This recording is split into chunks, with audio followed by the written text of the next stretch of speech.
Bienvenidos al espacio de repaso de la lección de Escuela Sabática. Para esta semana vamos a estudiar la unidad en Cristo Jesús. El texto de memoria lo podemos encontrar en 1 Corintios 1:10 y dice así: Les ruego, hermanos, por el nombre de nuestro Señor Jesucristo, que hablen todos una misma cosa y que no haya entre ustedes divisiones. Antes, estén perfectamente unidos en una misma mente y en un mismo parecer. Con este pensamiento vamos a tener una palabra de oración para que esta clase sea de buen provecho y beneficio para todos ustedes. Oremos. Señor y Padre bueno, permite que al estudiar este repaso de lección, denos sabiduría para entender tu palabra y que cada mensaje que se encuentra allí en las palabras de la Biblia pueda resonar en nuestros corazones y podamos encontrar en ellas paz y felicidad. En el nombre de Jesús, amén. Muy bien, el título trae para esta semana la unidad en Cristo Jesús. Es muy importante detectar al estudiar este tema de escuela sabática que es algo que está fomentándose no solamente en iglesias, sino en muchos. Esta área la podemos aplicar en muchos campos, en la empresa, en el hogar, en la familia y en ese caso pues en la iglesia. Lo primero que hay que hacer con respecto a la unidad es qué problemas cuando las personas están desunidas o cuando una iglesia está desunida. Lo primero que hay que hacer es detectar qué es lo que está desuniendo y qué es lo que no permite que se desarrolle la unidad, como lo menciona el texto, que estemos unidos en la mente, en el propósito, en palabra, que corramos todos para el mismo lado.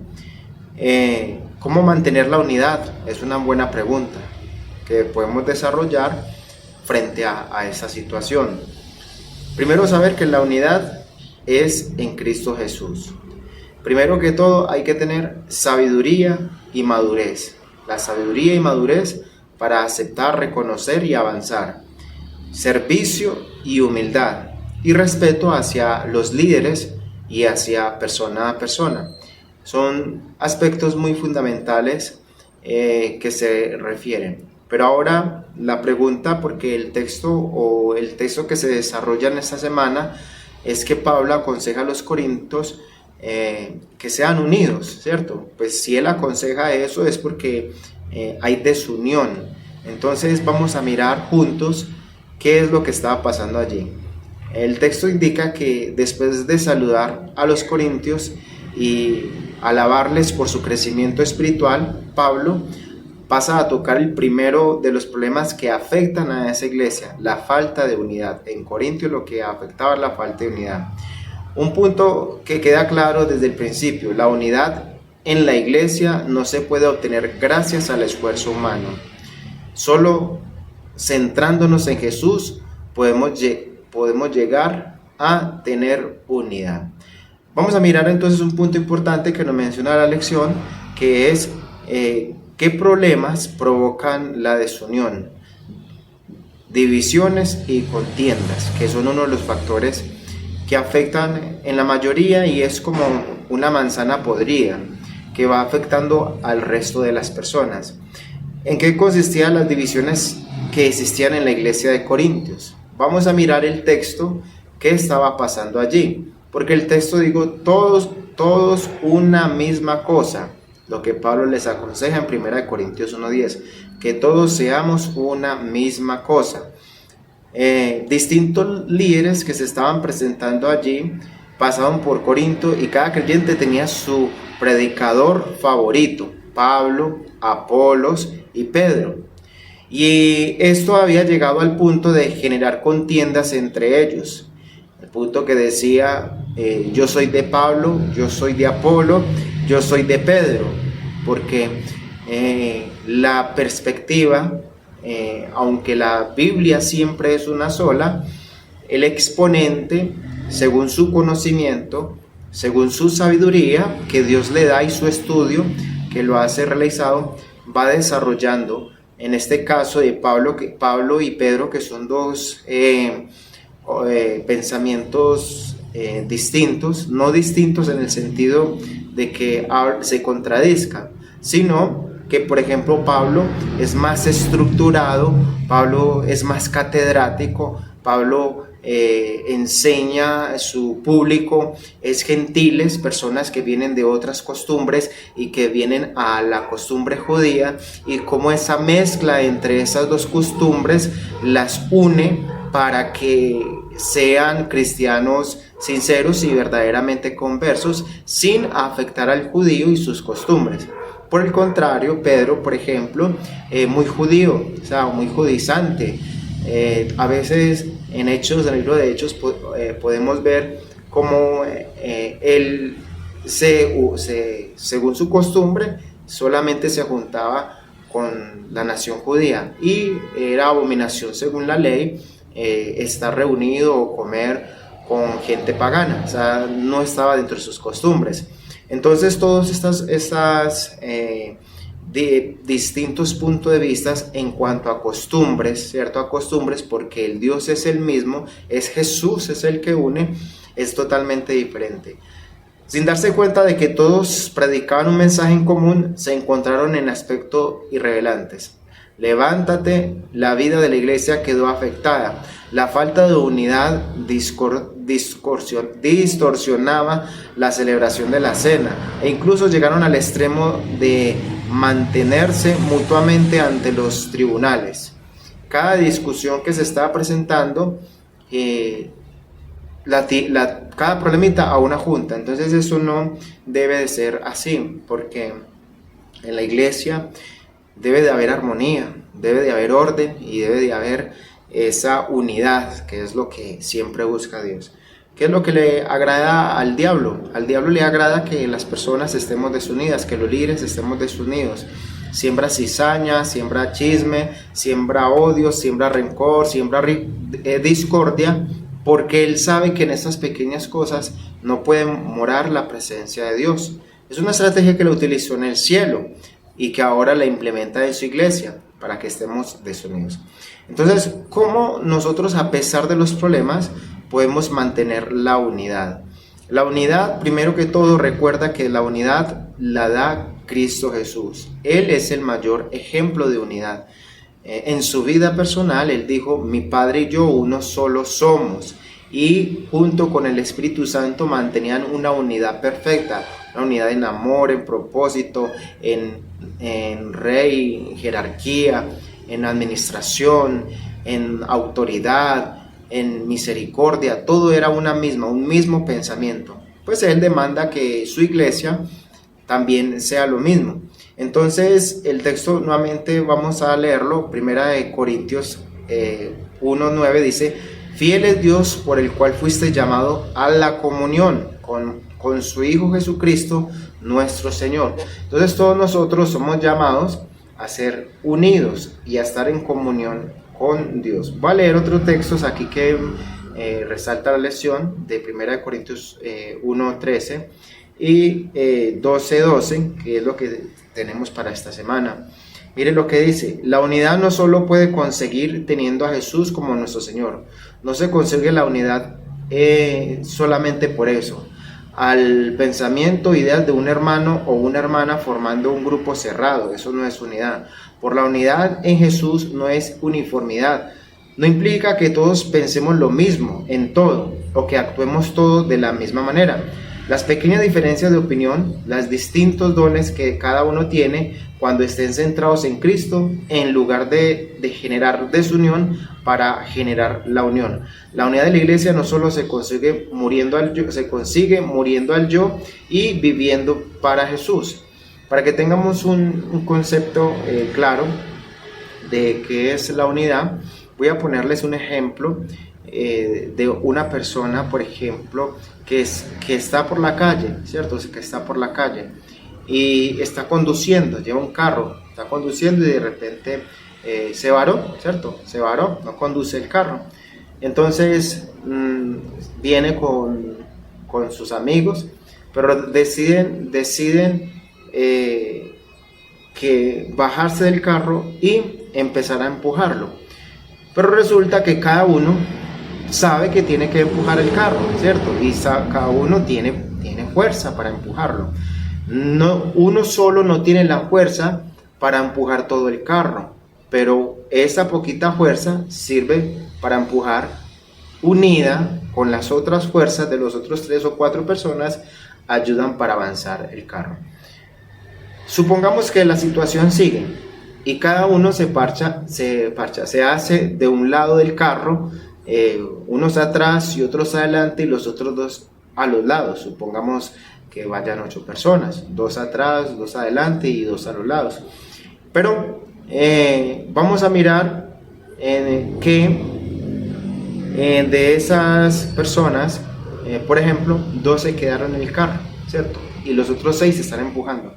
Pero resulta que cuando empiezan a empujar, el que está en la parte de adelante empieza a empujar hacia atrás, y el que está atrás hacia adelante, y el que está a un lado hacia el lado, y el que está al otro lado, y el que está dentro del carro no empuja, está allí viendo cómo todos empujan. Entonces, en este caso, lo que la lección nos viene hablando es que necesitamos tener una unidad, que necesitamos primero detectar un problema. En este caso, el problema es que necesitamos que el carro avance para que pueda aprender y llevarlo al mecánico. Ese es el problema. Y el problema es que no avanza y está mal. La solución alternativa que se da es que se bajen todos y empiecen a empujar en una sola dirección. Cuando la gente cae en cuenta y diga, y se hable y diga, ¿por qué no avanza? Porque me imagino que el carro empieza para atrás, para adelante, para un lado y para el otro. Y la pregunta acá es que se hagan todos, ¿por qué el carro no avanza? Y a veces no avanza es porque nosotros impedimos que no avance. Entonces hay una comunicación. La comunicación es que todos están haciendo fuerza hacia su propio lado. Necesitamos unirnos todos al lado que es para que esto avance.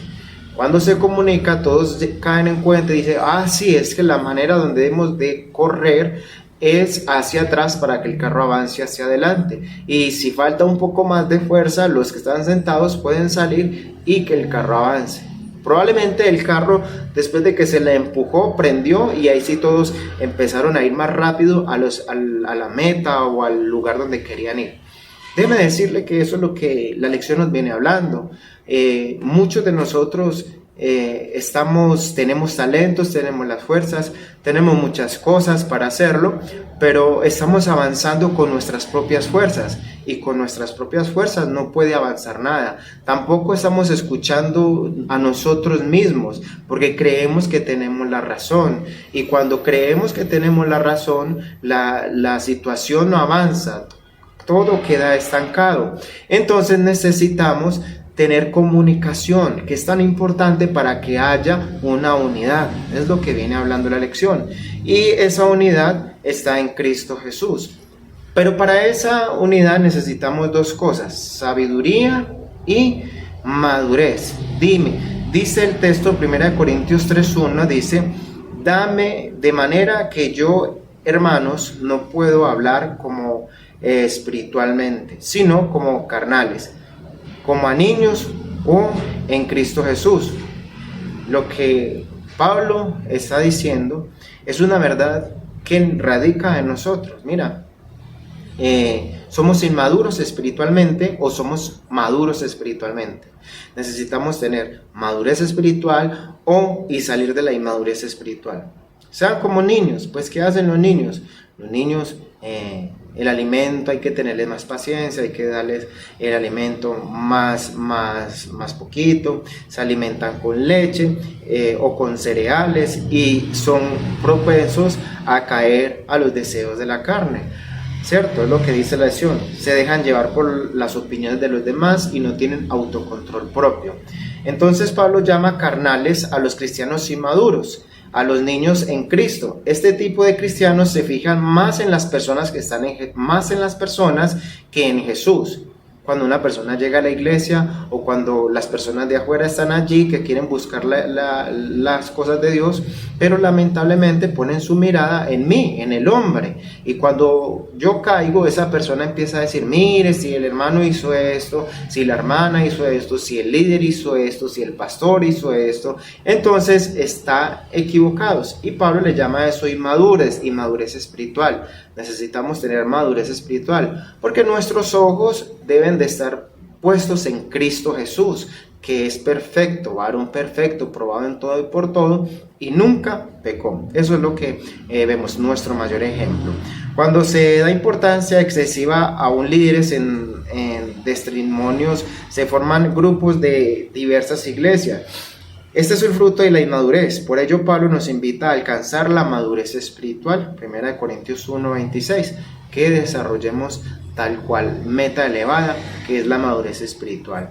Y cuando somos maduros, ¿qué pasa? O sea, cuando usted nace, cuando usted llega a la iglesia, se hace cristiano, puede usted tener 30 años, 40 años, 20 años, no importa cuál sea la edad, pero cuando usted ingresa a la iglesia, la Biblia dice que usted vuelve a nacer cuando se bautiza o cuando ya empieza ese proceso con Dios.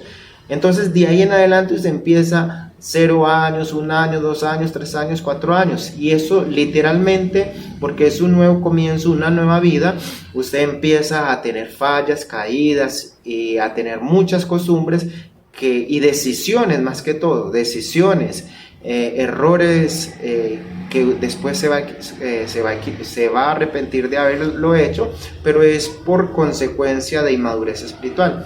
Pablo nos aconseja que cuando tenemos una madurez espiritual, algunos maduran rápidamente, ¿cierto? No necesitan muchos años, sino 2 años, 4 años, 8, pero dentro de lo que se entiende en la vida cristiana, para que una persona madure espiritualmente, algunos psicólogos que estudian el conductismo, al menos en este caso no lo han mencionado, pero en la madurez una persona debe pasar por ciertos eventos y esos eventos ocurren de 3 a 6 años. Quiere decir que una persona empieza a tener una madurez espiritual a partir de los 9 años, que ya se ha caído, se ha levantado, ha permanecido, ha estado, ha criticado, lo han criticado y ahí está. Y eso es lo que le hace una estabilidad espiritual, una estabilidad emocional, y ya después de ahí en adelante difícilmente una persona, cuando ya está madura, difícilmente piensan apartarse de las cosas de Dios. Por eso Pablo nos aconseja ser maduros espiritualmente sin dejar la inmadurez espiritual. Es importante eso, hay que madurar en todos los aspectos de nuestra vida, ¿cierto? Nos lo han enseñado en el colegio y todo eso, madurez también emocional, madurez sentimental, todo eso hay que nosotros pasar por ese proceso. Lo que dice la lección, nos menciona otro punto que es servicio y humildad. El texto dice, 1 Corintios 4:1 dice, así pues, tengamos los hombres por servidores de Cristo y administradores de los ministros de Dios. Al igual que hoy, en el siglo de las personas estaban divididas por pensamientos políticos, filosóficos, creencias, costumbres, rutinas. ¿Cómo nosotros podemos evitar que eso introduzca en nuestra iglesia y que se forme en división, en confusión, y que seamos una iglesia desunida? La actitud, escucha al líder, querido padre de familia, querido madre de familia, querido hijo único cristiano de su hogar, querido líder de su empresa, cualquiera líder, eso es para todos de la iglesia, deben tener claro el papel de cómo administrarse. No son los dueños de la iglesia ni son dueños de donde está, somos simples administradores en Cristo Jesús. A quien nosotros le damos cuentas es a Cristo, a Dios, es a su iglesia, y tanto los dones, los talentos, todo lo que Dios ponga en nuestras manos, en nuestra mente, en nuestra disposición, debemos de rendirle y darle cuentas a Dios y no al hombre. El líder de la iglesia es Jesús, todos los demás líderes son servidores de Cristo Jesús. Esta iglesia el principal líder es Cristo Jesús. Aquí no la dirige un pastor, un anciano, un líder, nada. Aquí el líder de nuestra iglesia o de la iglesia o el eje de cualquier iglesia, de cualquier persona, de cualquier parte de su vida es Cristo Jesús para que la cosa funcione. El servicio que administra debe comprometerse como se comprometió su Señor, siempre dispuestos a entregarse humildemente al servicio de los demás.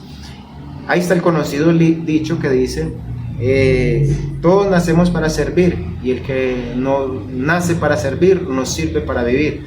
Nosotros necesitamos estar constantemente al servicio de los demás, tener respeto por nuestros líderes y de esa manera nosotros avanzamos. ¿Qué unidad habría en la iglesia si todos nosotros líderes, sino que cada uno de los miembros actuásemos de esta forma? Sería una iglesia, un lugar, un hogar, una casa, una empresa totalmente diferente. Y el último punto que nos dan es el respeto hacia los líderes. Primera de Corintios 4:2 dice, ahora bien, se requiere de administradores que cada uno sea hallado fiel. Esa es Primera de Corintios 4:2. Los consejos que Pablo da a la iglesia para que funcione, ¿cierto? Han sido muy buenos todos los consejos. Que existían rivalidades y facciones en torno a los líderes no significa que debamos desecharlos. Al contrario, Pablo apoyó y defendió al ministerio de Apolos y su obra en Corintios. Cuando los líderes actúan con fidelidad son dignos de honra, pero incluso cuando no recibimos esa honra, ellos siguen siendo fieles a Dios, sabiendo que deben ser juzgados por Dios mismos. El respeto hacia los líderes, ¿cierto? Todos esperamos de un líder un gran liderato, pero puede ser que tenga problemas con su esposa, en el trabajo, económico, de salud, un problema familiar, externo, con vecino, cualquiera. Y puede ser que en esa ir y venir de la vida espiritual, de la vida cristiana, ese día no actuó de la manera correcta, como debería de ser o como venía acostumbrando. Entonces es tener misericordia, amor y respeto por cada líder o por cada persona que se monta allí. Si no sabe, si es un principiante, ayudarle para que coja experiencia y pueda ser un experto en las manos de Dios, porque Dios llama al no capacitado para capacitarlo, para entregarle dones y talentos para que puedan ejercerlo a la iglesia y que de esos mismos dones y de esos mismos talentos y esas mismas habilidades y cualidades podamos darle gloria y honra a Dios y honrar su nombre, a Jesús, porque es el que tenemos que darle cuenta al fin y al cabo. Dice que ni líderes ni miembros son llamados a luchar o discutir entre sí, sino a unirse ensalzando a Jesús, predicando el mensaje de la cruz. Nosotros no hemos de estar discutiendo, que es lo que nos aconseja la lección, sino a estar unidos. Y la unidad nos lleva a nosotros, ¿sabe qué? A predicar el mensaje de la cruz. Dice el mensaje para los jóvenes, una escritora cristiana, Elena de White, y ella le da un mensaje tan bonito a los jóvenes que dice que en la mente desocupada es taller del diablo. Por eso nosotros necesitamos darle toda nuestra capacidad, toda nuestra mente, toda nuestra mentalidad para que el enemigo no esté trayendo a nuestra mente pensamientos de discordia, de división, sino que por el contrario nuestra mente esté ocupada en llevar el mensaje al que está allí encerrado en una cárcel, al que tiene hambre, al que tiene sed, al que está desnudo, al que no tiene, al que está enfermo, a todas esas personas. Cuando nosotros nos unimos en ese solo propósito y tenemos la mente de Cristo, entonces vamos a marchar y a marcar la diferencia. Quiero regalarles otra frase del libro Reflejemos a Jesús, de Elena de White, una escritora cristiana, que dice, del 5 de julio, dice: nada puede perfeccionar la perfecta unidad en la iglesia, sino el espíritu de una paciencia semejante a la de Cristo. Satanás puede sembrar discordia, solo Cristo puede armonizar los elementos discordantes. Cuando, como obreros individuales de la iglesia, amamos a Dios por sobre todo y por el prójimo como unos mismos, entonces no trabajamos esfuerzo, no habrá trabajos, esfuerzos para unirnos. Habrá unidad en Cristo Jesús. Los ídolos estarán cerrados, los informes, nadie hará reproche contra vecinos. Los miembros de la iglesia apreciarán el amor y la unidad y serán como una gran familia. Entonces podremos entrar ante el Dios de amor y contar sus testimonios que Dios ha enviado al Hijo de Dios para beneficio del mundo y para la ganancia de sus almas, para que en Cristo Jesús encuentren salvación. Que Dios te bendiga y que este mensaje de la escuela sabática te sirva como crecimiento espiritual del día a día que nos enfrentamos. Sé que cada día van a hacer preguntas, eso es solamente un resumen general, y te invito para que en esta semana puedas estudiar cada día con amor, con fervor, y todo lo que diga la palabra de Dios, hazlo con toda emoción y vocación, porque el que nos ve es Cristo Jesús. Que Dios te bendiga y nos vemos en un próximo video.